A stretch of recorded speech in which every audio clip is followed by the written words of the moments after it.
Welcome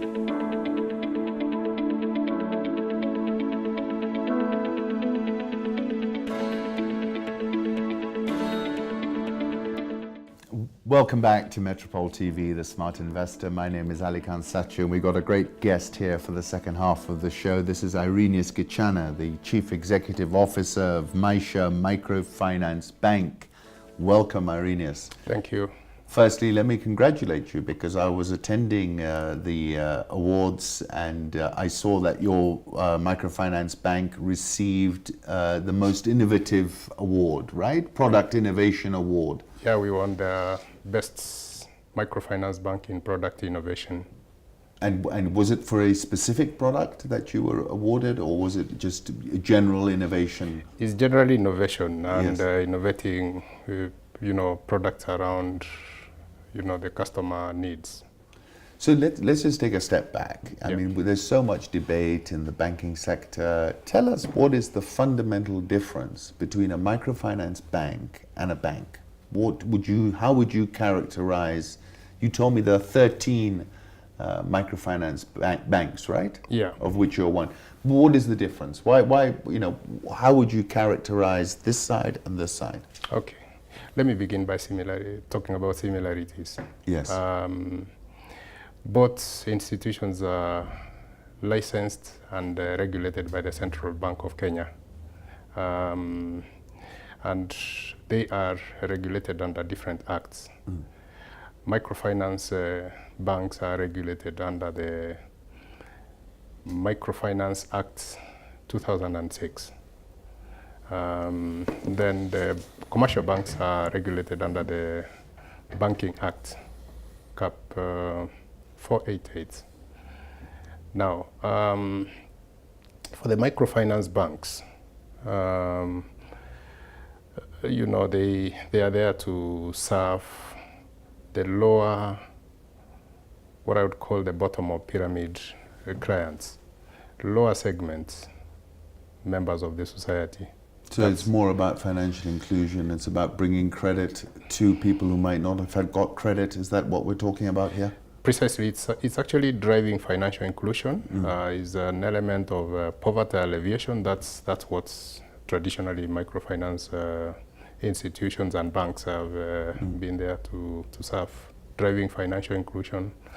And of course, for the commercial banks, they deal with the larger segments. They deal with the larger corporates.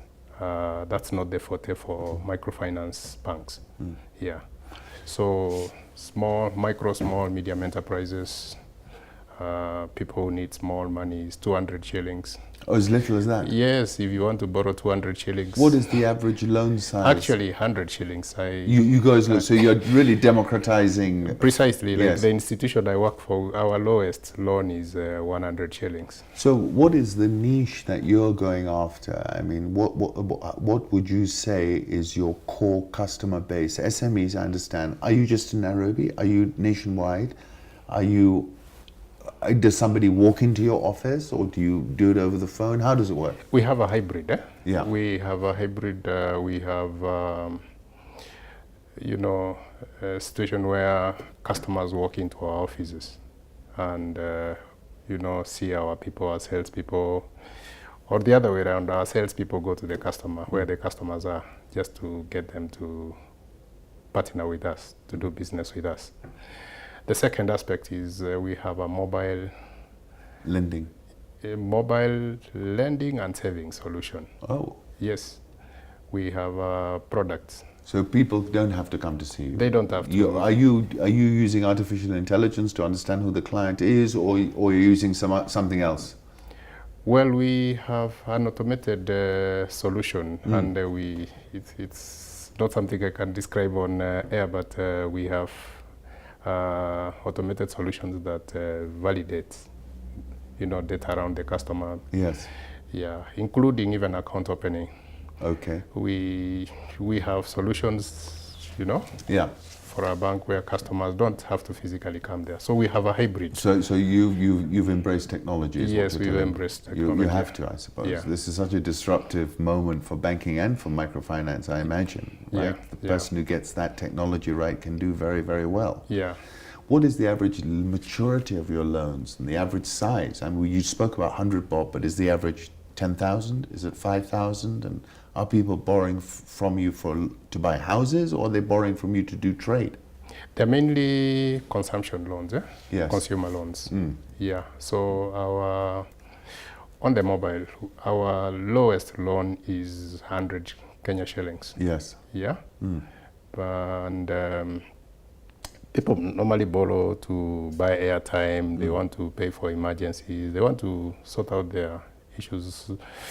A maximum loan that we can offer on the mobile is 150,000 Kenya shillings. One go. But of course, we don't start from the higher threshold. We graduate you slowly. But we have a whole buffer. Yes. If a customer is repaying his loan well. Yeah. And then we have a host of other products, loans and savings, LPO financing. We have working capital products, loans, business loans. We have asset financing. Basically, all the products that also touch on especially the micro, small, medium enterprises.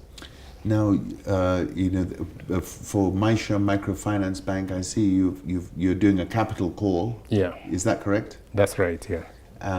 When we were talking before we came on, you were saying the capital call was about, you were currently at, I think, 207 million shillings capital, and you're going up to 1 billion. Yes. What happens is when you are regulated by the central bank, the requirement is to have a core capital of 60 million at any one time. For a microfinance bank? Yes, that's the minimum if you are doing nationwide business, like what we are doing, because we are touching lives all over the country. So for that kind of business, you need 60 million minimum core capital. But what we've done is, and I think through with very cooperative shareholders, they raised that bar and they have injected 207 million today. That's what we have. But I think we also have ambitious growth strategies. We have things in the pipeline that we want to do. So the shareholders, again, have extended their generosity. So by the end of this year, I think we're looking at going all the way up to a minimum core capital of slightly above 1 billion.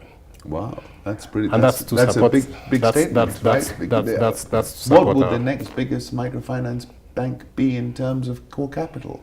You'll be much bigger than everybody else. Is that right? We are not really after being big or whatever, but really. But you obviously see an opportunity. Yeah. Yeah. We want to drive financial inclusion, but for us to do that, we need solutions that talk to the customers. And those solutions require heavy capital investment, and that's why we are going around this. Okay. And I think back to your question, because you asked about the capital that we were trying to raise. Yes. When we were doing the fundraising, one of the shareholders fronted to inject more capital, and there is a provision within the Microfinance Act, whereby you can do an application that goes to the Minister for Treasury, the Cabinet Secretary for Treasury, and for approval, for exemption, so that you can exceed the required threshold. Which is 25%. There is a capping. Maximum. Per single shareholder. Per single shareholder. Yes. But this contribution pushed this shareholder above 25%. That's right, yeah. So you went to the Treasury, you've got your exemption? Yeah, we've got our exemption. So, so basically I think that's where we are. Right. Yeah. Okay. Yeah. But it just seemed to me that, and correct me if I'm wrong, that you will be better capitalized than any other microfinance bank going with 10 billion of capital. Well, we'll be among the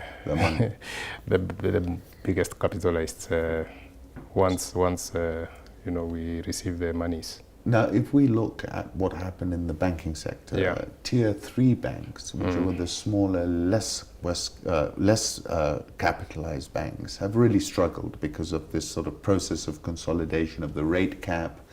They were paying more to get deposits and were not able to charge more on the other side. It was like a squeeze. This has not been a problem for microfinance, right? Because you're under a different regime. You haven't had a rate cap. Indirectly, it is a problem. Yes. But it's not a direct problem because the act, like I mentioned earlier, we are regulated under a different act. So you can lend at a market rate to your clients? Market rate, but as approved by the regulator. Okay, because so there's a cap. Is there a cap from the regulator there as well? Because all products that we put in the market Yes. must be approved by the regulator, including the tariff. Yeah. Okay. Yeah. And then, okay, so I mean, in effect, has it been good for you that the rate cap has hurt these banks, or not really? It hasn't made any. Has it moved people? Because there's always this story that with the rate caps, the IMF has a research report. They say when you get rate caps, people can't borrow at the banks. Yeah. They have to go and borrow from other people. And they were giving the example of Shylocks and saying you're going to push people into. Yeah. Did that happen? Did you find more people coming to you because of a credit contraction at the bank?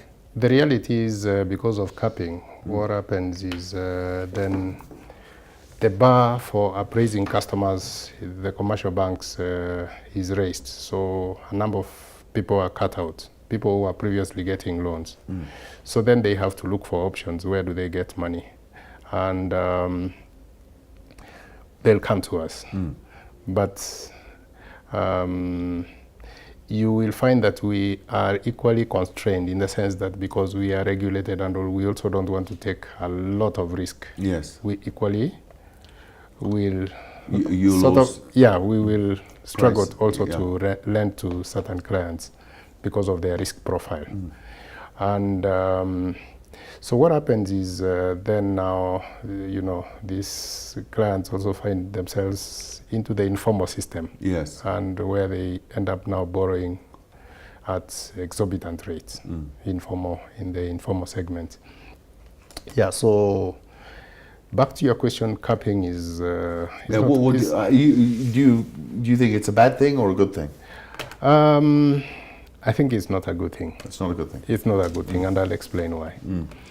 Number one is when you cap rates, it means what you're doing is actually treating all customers equally. It means if you are lending to somebody doing salon business, the rate that you lend at is the same rate that you lend to a corporate entity.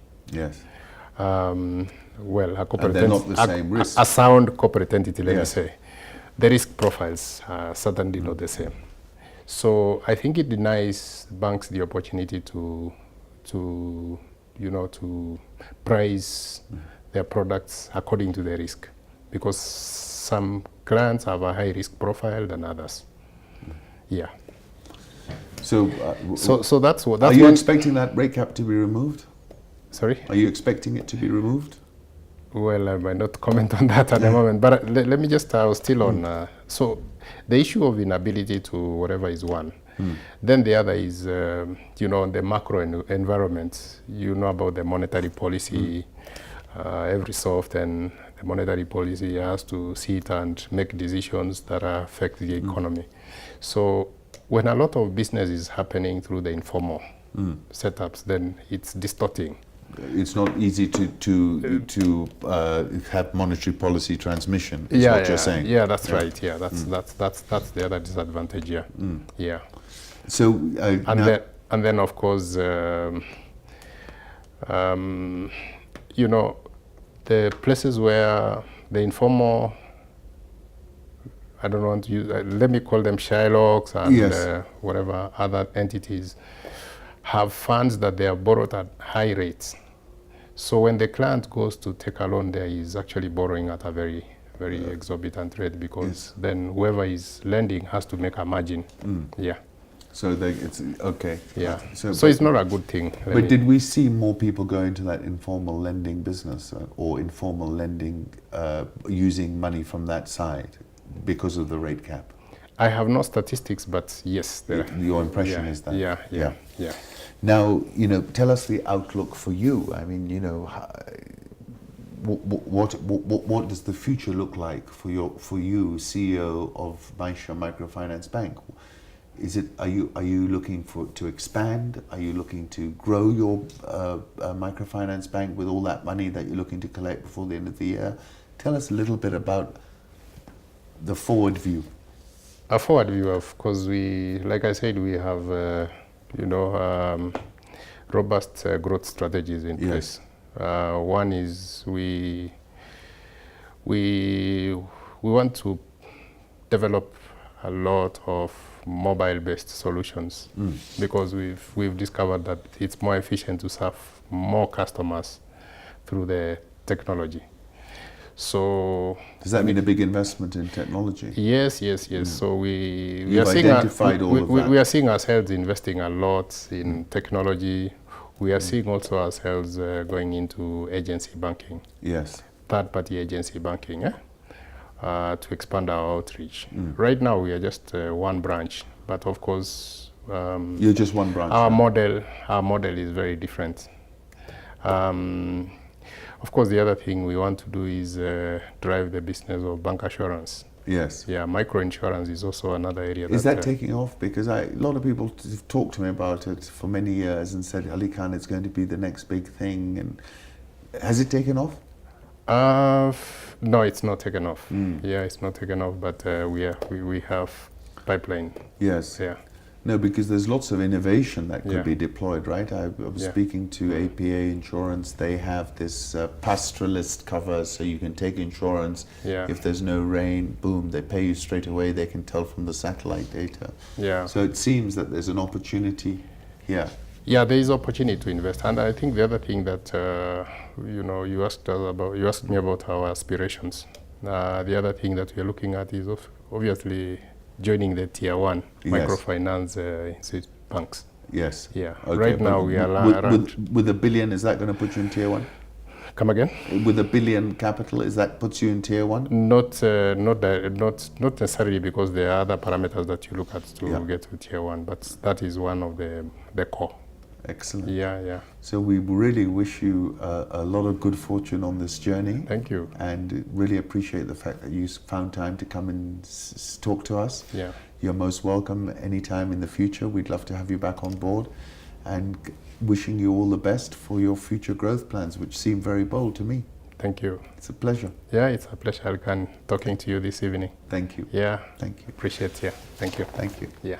This was Metropole TV. This was The Smart Investor. My name is Ali Khan Sachu, and today we had with us Ireneus Gichan, who outlined some very bold and visionary steps he's taking in order to expand Maisha Microfinance Bank. With $1 billion shillings of cash in his pocket, he'll have a lot of growth ahead of him. Thank you so much. See you tomorrow.